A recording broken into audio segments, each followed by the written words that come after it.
deze reeks afleveringen laten we u vanuit vogelperspectief de veranderingen en ingrepen zien in het gebied tussen Blitterswijk en Wansum.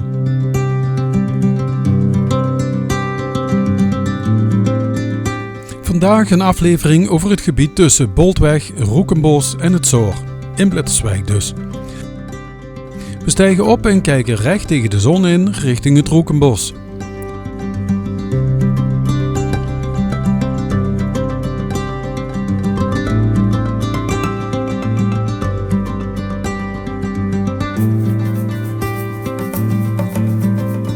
Op een deel van de oude parkeerplaats ligt nu het formale hout van de gerooide bomen die eerst op een wal langs de beek stonden.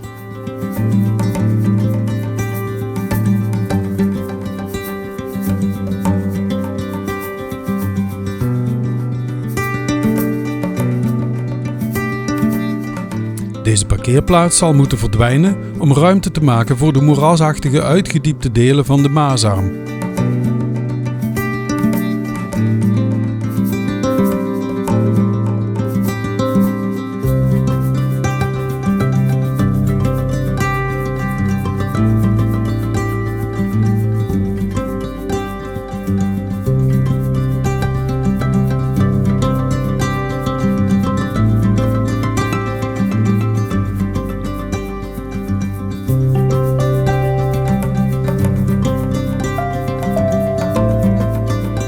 In het bos links is een brede strook bomen gekapt en daar is al zichtbaar waar de dijkverhogingen straks aangelegd zullen worden.